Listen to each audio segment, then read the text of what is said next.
நேயர்கள் அனைவருக்கும் வணக்கம். ஃபீபாவின் தென்றல் நிகழ்ச்சிக்கு உங்களை அன்புடன் வரவேற்கிறோம்.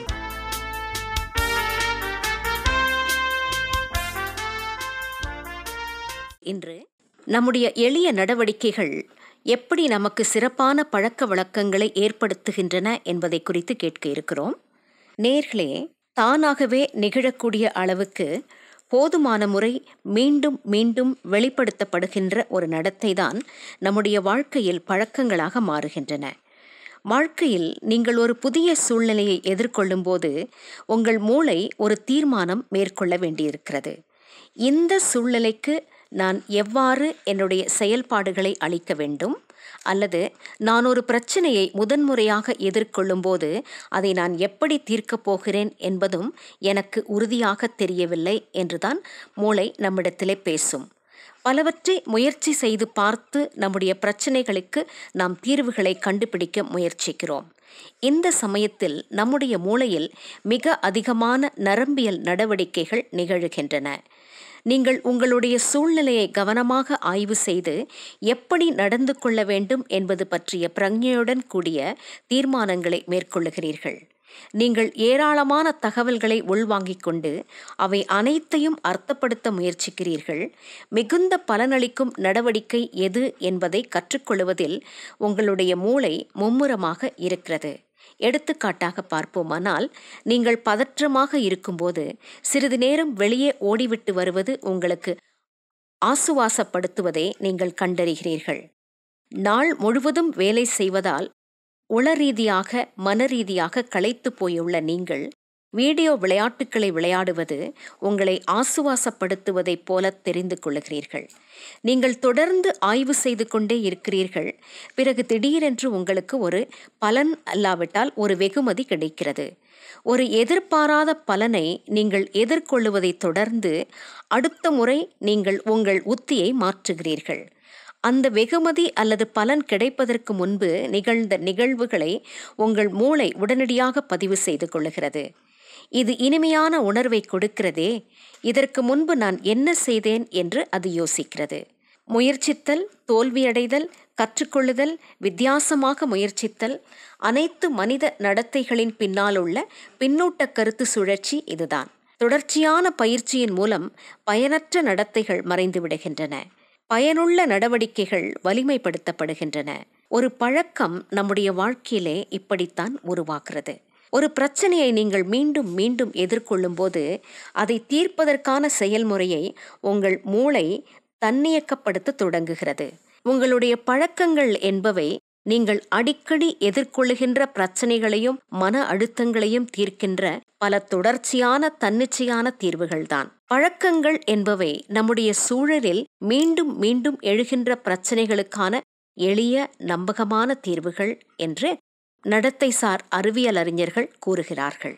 பழக்கங்கள் நம்முடைய வாழ்க்கையிலே உருவாக்கப்படும் போது மூளையில் நிகழுகின்ற நடவடிக்கைகளின் அளவு குறைகிறது. வெற்றியை கணிக்கின்ற அறிகுறிகளை பதிவு செய்து கொள்ளவும் மற்றவற்றை தூக்கி எறியவும் நீங்கள் கற்றுக்கொள்கிறீர்கள். எதிர்காலத்தில் இதே போன்ற ஒரு சூழ்நிலை எழும்பும்போது எதை தேட வேண்டும் என்பதை நீங்கள் துல்லியமாக அறிந்திருக்கிறீர்கள். ஒரு சூழ்நிலையின் ஒவ்வொரு கோணத்தையும் அலசுவதற்கான தேவை இனியும் இருப்பதில்லை. உங்கள் மூளை தன்னுடைய ஆய்வை நிறுத்திவிட்டு இது நிகழ்ந்தால் அதற்கு இதுதான் தீர்வு என்று ஒரு மனரீதியான விதியை உருவாக்கிக் கொள்ளுகிறது. இதன் விளைவாக நீங்கள் அழுத்தத்தை உணரும்போது வெளியே சிறிது நேரம் ஓடிவிட்டு வருவதற்கான தூண்டுதல் உங்களுக்குள் தானாகவே முளைக்கிறது. அதே போலத்தான் வேலை முடிந்து வீடு திரும்பிய உடனேயே வீடியோ விளையாட்டுக்களை விளையாட நீங்கள் தூண்டப்படுகிறீர்கள். முன்பு முயற்சி தேவைப்பட்ட ஒரு நடத்தை இப்போது தன்னிச்சையானதாக ஆகியுள்ளது. அதாவது உங்களுக்குள் ஒரு பழக்கம் உருவாக்கப்பட்டுள்ளது. பழக்கங்கள் என்பவை அனுபவங்களிலிருந்து கற்றுக்கொள்ளப்படுகின்ற மனரீதியான குறுக்கு வழிகள்தான். கடந்த காலத்தில் ஒரு பிரச்சனையை தீர்ப்பதற்கு நீங்கள் மேற்கொண்ட பல தொடர்ச்சியான நடவடிக்கைகளை பற்றிய ஒரு நினைவுதான் ஒரு பழக்கம் என்றும் நாம் கூறலாம். சூழ்நிலை சரியாக இருக்கும்போது நீங்கள் இந்த தீர்வை நினைவு கூர்ந்து அதே தீர்வை இந்த சூழ்நிலைக்கு செயல்படுத்தலாம். கடந்த காலத்தை மூளை நன்றாக நினைவில் வைத்திருப்பதற்கான முதன்மை காரணம் எதிர்காலத்தில் அது பலனளிக்கும் என்பதை கணிப்பதுதான். ஒரு பழக்கத்தை உருவாக்குவது நம்புதற்குரிய விதத்தில் பலனளிக்கிறது. ஏனென்றால் பிரக்ஞையுடன் கூடிய வெளிமனம் மூளைக்கு ஒரு முட்டுக்கட்டையாக இருக்கிறது. உங்கள் வெளிமனத்தால் ஒரு நேரத்தில் ஒரு பிரச்சனையின் மீது மட்டுமே கவனம் செலுத்த முடியும். அதன் விளைவாக மிகவும் இன்றியமையாத வேலை எதுவோ அதை கையாளுவதற்காக உங்களுடைய பிரக்ஞையுடன் கூடிய கவனத்தை தக்க வைத்துக் கொள்வதில் உங்கள் மூளை எப்போதும் மும்முரமாக இருக்கிறது. முடிந்த போதெல்லாம் வேலைகளை வெளிமனம் பிரக்ஞையற்ற மனதிடம் ஒப்படைக்க விரும்புகிறது. ஒரு பழக்கம் நம்மில் உருவாக்கப்படும் போது துல்லியமாக இதுதான் நிகழ்கிறது. பழக்கங்கள் உங்கள் மூளையில் உள்ள தகவல் குவியல்களை குறைத்து உங்கள் உளத்திறனை மேம்படுத்தி நீங்கள் உங்கள் கவனத்தை பிற வேலைகளின் மீது செலுத்தும்படி அது உதவுகிறது. பழக்கங்கள் பலனளிப்பவையாக இருந்தாலும் கூட அவற்றின் நன்மைகளை பற்றி ஒரு சிலர் கேள்வி எழுப்புகிறார்கள். எப்படி என்றால், பழக்கங்கள் என் வாழ்க்கையை சலிப்பூட்டுவதாக ஆக்கிவிடுமா? எனக்கு பிடிக்காத ஒரு வாழ்க்கை முறைக்குள் நான் சிக்கிக்கொள்ள நான் விரும்பவில்லை. பழக்கங்கள் வாழ்வின் தன்னிச்சையான போக்கையும் உற்சாகத்தையும் பறித்து விடாதா என்று அவர்கள் வாதிடுகின்றனர். இப்படிப்பட்ட கேள்விகள் ஒரு பொய்யான பிரிவினையை தோற்றுவிக்கின்றன. பழக்கங்களை தேர்ந்தெடுத்தல், சுதந்திரத்தை அடைதல் ஆகிய இரண்டுக்கும் இடையே ஏதோ ஒன்றைத்தான் நீங்கள் தேர்ந்தெடுத்தாக வேண்டும் என்ற ரீதியில் சிந்திக்க அவை உங்களை தூண்டுகின்றன. ஆனால் யதார்த்தத்தில் அவை ஒன்றுக்கொன்று ஆதரவாக இருக்கிறது. பழக்கங்கள் சுதந்திரத்தை மட்டுப்படுத்துவதில்லை, அவை சுதந்திரத்தை உருவாக்குகின்றன. இன்னும் சொல்லப்போனால், பழக்கங்களை கையாளாத மக்கள்தான் மிக குறைந்த அளவு சுதந்திரத்தை அனுபவிக்கிறார்கள். பணத்தை திட்டமிட்டு செலவிடவும் சேமிக்கவும் உதவக்கூடிய நல்ல பொருளாதார பழக்கங்கள் இல்லாவிட்டால் நீங்கள் பணத்திற்கு எப்போதும் கஷ்டப்பட்டு கொண்டே இருப்பீர்கள். நல்ல ஆரோக்கிய பழக்கங்கள் இல்லாவிட்டால் நீங்கள் எப்போதும் சக்தியற்றவராக உணருவீர்கள். நல்ல கற்றல் பழக்கங்கள் இல்லாவிட்டால் நீங்கள் எப்போதும் பின்தங்கி இருப்பது போல உணர்வீர்கள். நான் எப்போது உடற்பயிற்சி செய்ய வேண்டும், நான் எழுதுவதற்கு எங்கே போக வேண்டும், கட்டணங்களை நான் எப்போது செலுத்த வேண்டும் போன்ற எளிய தீர்மானங்களை எடுப்பதற்கு கூட நீங்கள் கட்டாயப்படுத்தப்பட வேண்டியிருந்தால் சுதந்திரத்திற்கு உங்களுக்கு அதிக நேரம் மிச்சமிருக்காது. வாழ்வின் அடிப்படைகளை சுலபமாக்கிக் கொள்வதன் மூலமாக மட்டுமே சுதந்திரமான சிந்தனைக்கும் படைப்பாற்றலுக்கும் தேவையான மனவெளியை உங்களால் உருவாக்கிக் கொள்ள முடியும். நீங்கள் சிறந்த பழக்கங்களை உருவாக்கி வாழ்வின் அடிப்படைகள் கையாளப்படுவதை உறுதி செய்தவுடன் புதிய சவால்கள் மீது கவனம் செலுத்துவதற்கும் அடுத்த பிரச்சனைகளை கையாளுவதில் மேதமை பெறுவதற்கும் உங்கள் மனதிற்கு நேரமும் சுதந்திரமும் கிடைத்து விடுகின்றன. நிகழ்காலத்தில் பழக்கங்களை வளர்த்தெடுப்பது எதிர்காலத்தில் நீங்கள் செய்ய விரும்புகின்றவற்றை அதிக அளவில் செய்வதற்கான சுதந்திரத்தை உங்களுக்கு கொடுக்கிறது.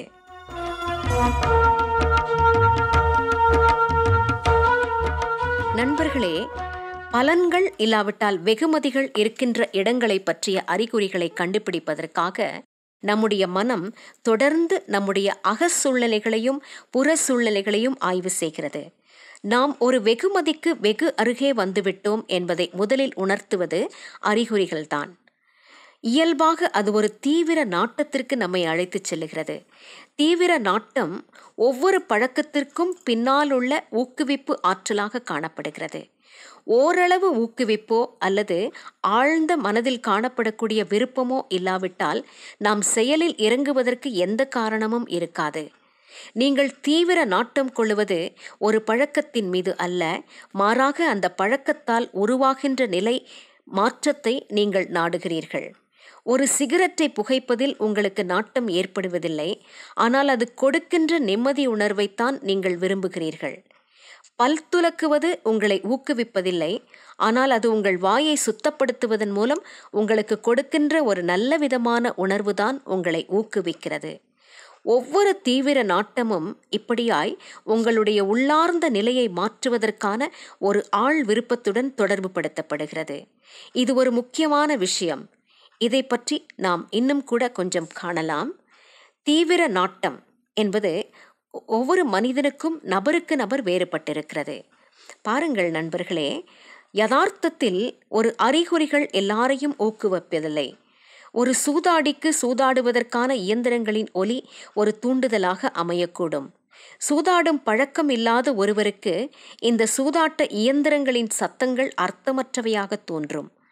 அர்த்தப்படுத்தப்பட்டால் ஒழிய அறிகுறிகளுக்கு எந்த அர்த்தமும் கிடையாது. பார்க்கின்றவருடைய எண்ணங்களும் உணர்வுகளும் உணர்ச்சிகளும் தான் ஒரு அறிகுறியை ஒரு தீவிர நாட்டமாக மாற்றுகிறது. நண்பர்களே, நம்முடைய வாழ்க்கையின் பழக்க வழக்கங்களிலே அதன் பிரச்சனை நிலைகளையும் தீர்வு நிலைகளையும் அதன் பலன்களையும் குறித்து சில எடுத்துக்காட்டுகள் மூலம் நாம் அறிந்து கொள்ளலாம். பாருங்கள், உங்கள் ஃபோனில் ஒரு புதிய குறும் செய்தி வந்து ஒலி எழுப்புகிறது என்று வைத்துக் கொள்ளலாம். அந்த செய்தியில் கூறப்பட்டுள்ள விஷயத்தை நீங்கள் தெரிந்து கொள்ள விரும்புகிறீர்கள். நீங்கள் உங்கள் அலைபேசியை எடுத்து அந்த குறுஞ்செய்தியை படிக்கிறீர்கள். அதன் பலன் என்னவென்றால், குறுஞ்செய்தியை படிக்க வேண்டும் என்கிற உங்கள் தீவிர நாட்டத்தை நீங்கள் நிறைவேற்றுகிறீர்கள். உங்கள் அலைபேசியை கையில் எடுப்பது உங்கள் அலைபேசி ஒலிப்பதோடு தொடர்பு படுத்தப்படுகிறது. அடுத்து பாருங்கள், நீங்கள் உங்கள் மின்னஞ்சல்களுக்கு விடையளித்துக் கொண்டிருக்கிறீர்கள். நீங்கள் உங்கள் வேலையின் காரணமாக மன அழுத்தத்தை உணரத் தொடங்குகிறீர்கள். வேலை சுமையால் திக்குமுக்காடி போகிறீர்கள். விஷயங்கள் உங்கள் கட்டுப்பாட்டில் இருப்பது போன்ற உணர்வை நீங்கள் அனுபவிக்க விரும்புகிறீர்கள்.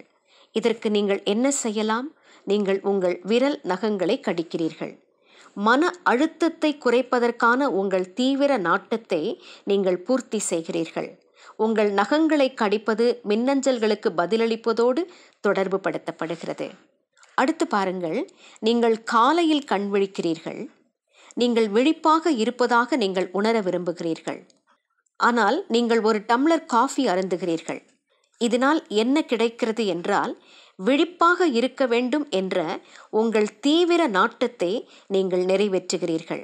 காஃபி அருந்துவது காலையில் கண் விழிப்பதோடு தொடர்பு படுத்தப்படுகிறது. இன்னும் பாருங்கள், நீங்கள் உங்கள் அலுவலகத்திலிருந்து சிறிது தொலைவில் உள்ள ஒரு தெருவில் நடந்து செல்லும்போது திடீரென்று ஒரு கேக் வாசனையை முகருகிறீர்கள். கேக் சாப்பிட வேண்டும் என்ற தீவிர நாட்டம் உங்களுக்குள் முளைவிடுகிறது. அதற்காக நீங்கள் என்ன செய்கிறீர்கள்? நீங்கள் ஒரு கேக்கை வாங்கி சாப்பிடுகிறீர்கள். ஒரு கேக் சாப்பிடுவதற்கான உங்கள் விருப்பத்தை நீங்கள் நிறைவேற்றுகிறீர்கள். ஒரு கேக்கை வாங்குவது உங்களுடைய அலுவலகத்திற்கு அருகே உள்ள ஒரு தெரு வழியாக நடந்து செல்வதோடு தொடர்பு படுத்தப்படுகிறது. அதே போலத்தான் வேலையில் ஒரு பணித்திட்டத்தில் நீங்கள் ஒரு முட்டுக்கட்டையை எதிர்கொள்ளுகிறீர்கள் என்று வைத்துக் கொள்ளுவோம். நீங்கள் ஏதோ ஒன்றில் சிக்கிக் கொண்டிருப்பது போல உணர்கிறீர்கள். உங்கள் விரக்தியிலிருந்து விடுபட விரும்புகிறீர்கள். நீங்கள் உங்கள் அலைபேசியை எடுத்து சமூக ஊடகங்களில் நீங்கள் அதை பார்க்க தொடங்குகிறீர்கள் என்று வைத்துக் கொள்ளலாம். இதன் பலன் அல்லது வெகுமதி என்னவென்றால், நீங்கள் விரக்தியிலிருந்து விடுபடுவதற்கான உங்கள் தீவிர நாட்டம் நிறைவேற்றப்படுகிறது. சமூக ஊடகங்களில் நீங்கள் தொடர்ந்து அதில் காணப்படுவது வேலையில் தேக்கமடைந்துள்ளது போன்ற உணர்வுடன் தொடர்பு படுத்தப்படுகிறது. கடைசியாக பாருங்கள், நீங்கள் ஒரு இருட்டான அறைக்குள் நுழைகிறீர்கள். எல்லாவற்றையும் உங்களால் பார்க்க முடிய வேண்டும் என்று நீங்கள் விரும்புகிறீர்கள். ஆனால் அந்த அறையில் உள்ள விளக்கை போடுகிறீர்கள். அப்பொழுது என்ன நேரிடுகிறது? பார்க்க வேண்டும் என்ற உங்கள் தீவிர நாட்டத்தை நீங்கள் நிறைவேற்றுகிறீர்கள். விளக்கை போடுவது இருட்டான அறையில் இருப்பதோடு தொடர்பு படுத்தப்படுகிறது. நீங்கள் ஒரு இருட்டான அறைக்குள் நுழைந்து விளக்கிற்கான சுவிட்சை போடுவதற்காக கற்பனை செய்து கொள்ளுங்கள். நீங்கள் இந்த எளிய பழக்கத்தை இதற்கு முன்பு எண்ணற்ற முறை செய்திருக்கலாம். எனவே நீங்கள் சிந்திக்காமல் இப்போது அந்த சுவிட்சை போடுகிறீர்கள். கணப்பொழுதில் சொல்லப்பட்ட தீவிர நாட்டம், அறிகுறிகள், இதனால் நீங்கள் செய்த செயல், அதனால் பெற்றுக்கொண்ட பலன் ஆகியவை நீங்கள் சிந்திக்காமலே உங்கள் மனம் அதை அறிந்து கொள்ளுகிறது. நாம் வளர்ந்து பெரியவர்களாக ஆகும்போது நம்முடைய வாழ்க்கையை கட்டுப்படுத்தி இயக்கிக் கொண்டிருக்கின்ற பழக்கங்களை நாம் அரிதாகவே கவனிக்கிறோம் அல்லவா? தினமும் காலையில் நாம் அதே இடத்தில் அமர்ந்துதான் செய்தித்தாளை படிக்கிறோம் என்பதையோ, வீட்டிலிருந்து வெளியே போகும்போது நாமவே மின்விளக்கை அணைப்பதையோ, மாலையில் வீடு திரும்பியதும் உடனடியாக உடைமாற்றிக் கொள்ளுகிறோம் என்பதையோ பற்றி நாம் ஒருபோதும் சிந்தித்து பார்ப்பதில்லை. ஆண்டு கணக்கில் மனரீதியாக நாம் பழக்கப்படுத்தப்படுவதால் சிந்திக்காமல் நாம் இந்த பழக்க வழக்கங்களை கடைபிடிக்கிறோம். பாருங்கள், நாம் பெற்றுக்கொள்ளக்கூடிய பலன் ஆகிய நிலைகள் நாம் தினமும் செய்கின்ற அனைத்து விஷயங்கள் மீதும் எவ்வாறு தாக்கத்தை விளைவிக்கின்றன என்பதை நாம் அறிந்து கொண்டிருக்கிறோம். நீங்கள் உங்கள் நடத்தையை மாற்ற விரும்பும் போதெல்லாம், உங்கள் பழக்க வழக்கங்களை மாற்றி அமைக்க விரும்பும் போதெல்லாம் இந்த கேள்விகளை உங்கள் மனதிலே கேட்டு பாருங்கள். இதை நான் எப்படி வெளிப்படையாக தெரியக்கூடியதாக மாற்றுவது? இதை நான் எப்படி மிகவும் அழகானதாக வசீகரமானதாக ஆக்கக்கூடும்? இதை எப்படி நான் சுலபமானதாக ஆக்கிக்கொள்ள முடியும்? இதை எப்படி எனக்கு மனநிறைவு தருவதாக இந்த பழக்கங்களை நான் மாற்றிக்கொள்வது? நான் என்ன செய்ய போவதாக கூறுகிறேனோ அதை நான் ஏன் செய்வதில்லை? நான் ஏன் என் எடையை குறைப்பதில்லை? நான் ஏன் புகைப்பிடிப்பதை நிறுத்துவதில்லை? நான் ஏன் ஒரு பகுதி நேர தொழிலை துவங்குவதில்லை? நான் ஏன் முதுமை பருவத்திற்காக சேமிப்பதில்லை? ஒன்று முக்கியம் என்று தெரிந்தும் நான் ஏன் அதற்காக நேரம் ஒதுக்குவதில்லை என்று நீங்கள் எப்போதேனும் யோசித்திருக்கிறீர்களா? இக்கேள்விக்கான விடைகள் பாருங்கள், நாம் இதுவரை கேட்ட இந்த நிகழ்ச்சியிலே அடங்கியிருக்கிறது. இந்த அடிப்படை விதிகளை புரிந்து கொள்வதும் அவற்றை நம்முடைய தேவைக்கு ஏற்ப மாற்றி அமைப்பதும் அதை குறித்து நாம் அறிந்திருப்பதும் இன்றியமையாதது. மனித இயல்புக்கு எதிராக இருக்கின்ற எந்த ஒரு இலக்கும் தோற்றுவிடும்.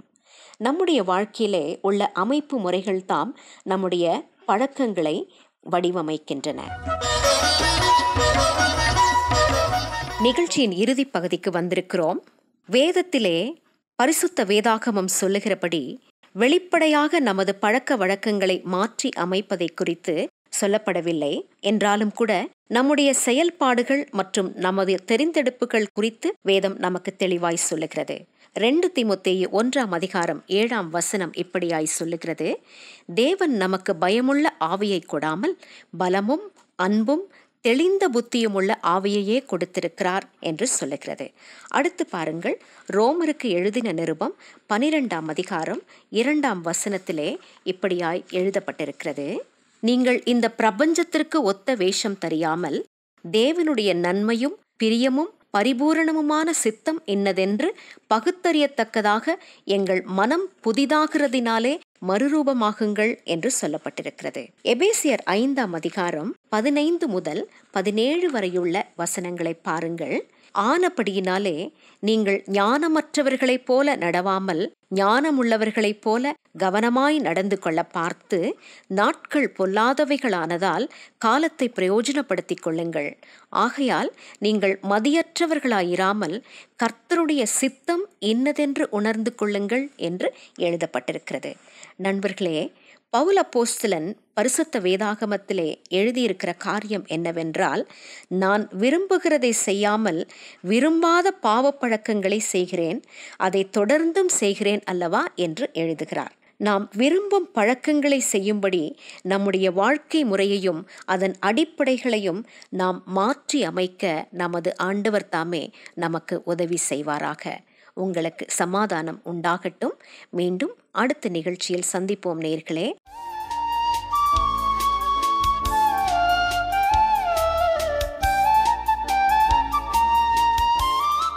நேயர்களே, இந்த நிகழ்ச்சியை பற்றிய உங்கள் கருத்துக்களை கமெண்ட் பாக்ஸில் பதிவு செய்யுமாறு கேட்டுக்கொள்கிறோம்.